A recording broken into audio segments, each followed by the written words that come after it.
Hi guys, the date is July 2nd, 2026, and this is a concept that completely changed my idea of self-improvement, growth, and becoming a better person.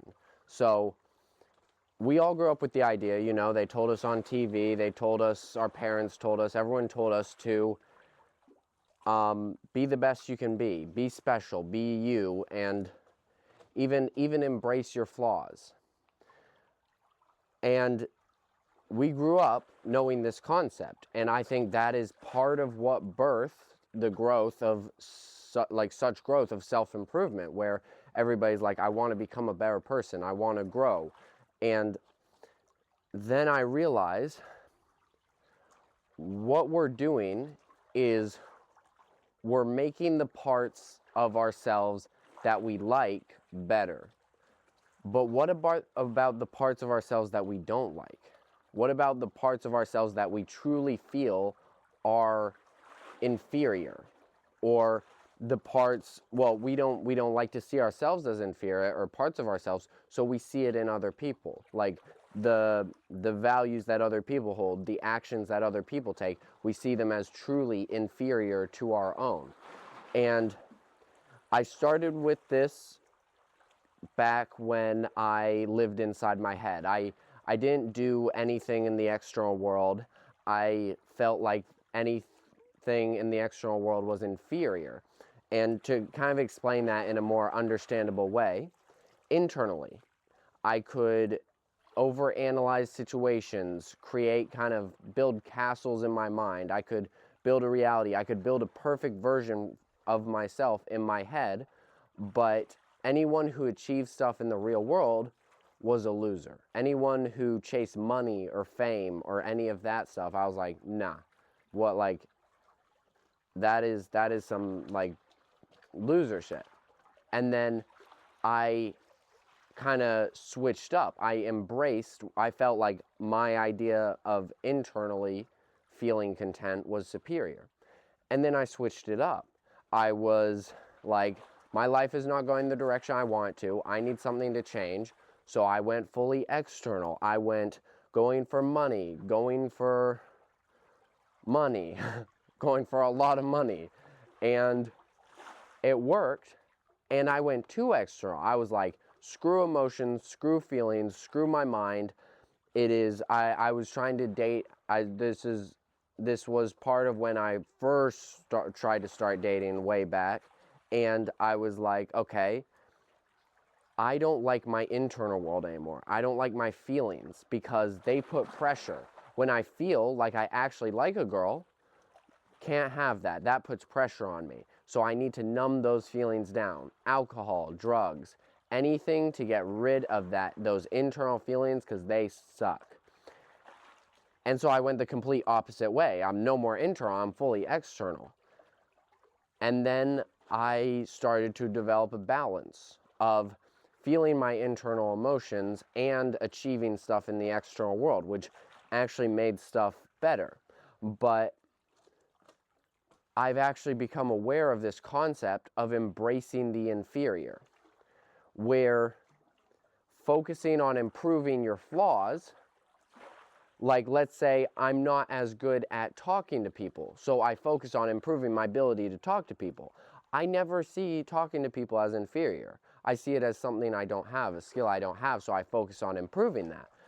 But what I'm talking about is embracing what you genuinely feel on the inside is inferior to you. And it's not like what you want or what you feel like you don't have, and it's not what, like, for example, what I'm working through right now is looks and how you look as a person. Because even though I grew up with my parents telling me, looking better doesn't make you better, everybody's got their own path, I still felt like people with objectively or subjectively good looks, or more societal valued looks over other people who didn't have that, I felt like they were better. I knew logically that they weren't, but I felt like they were. And I felt like I was better than other people if I looked better. So I did skincare routines, worked on my hair, I was trying to build my jawline a little bit, you know, like some looks maxing stuff.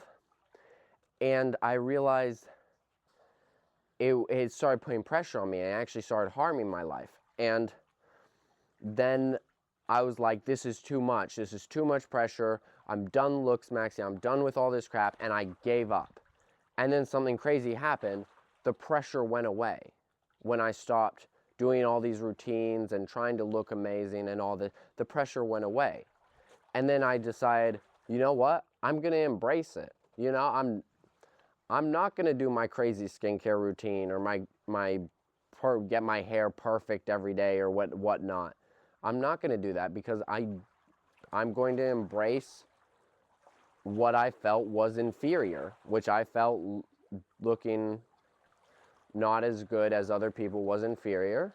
And then I embraced it, and it ended up taking all the pressure off, and it also made me actually believe what I had already realized, which I knew it didn't make you superior, but I didn't believe that. And then I actually did it, and people treated me the same way.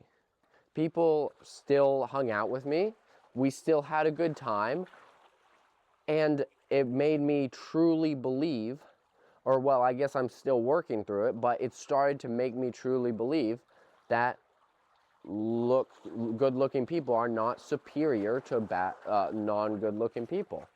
And I think that's where real growth comes from, like true growth, because you can believe that you don't have something. I can believe that I may not have looks, but if you think about someone who is truly an amazing person, if they are truly an amazing person, how do they not realize they're an amazing person and get a big ego? This is all about ego. Is they embrace what their ego hates. If their ego is like, I'm superior than everyone else, then you just go and have to embrace being like everyone else. And then you will grow as a person, you know? This is like how when I made the videos about my self-worth, I wanted to improve something. I saw self-worth as something I needed to improve. It's something I didn't have, but this is more, you feel something like on the inside, not just knowing it, you feel something is superior to something else, you feel something is inferior, and then you choose to embrace it anyway, which is so hard because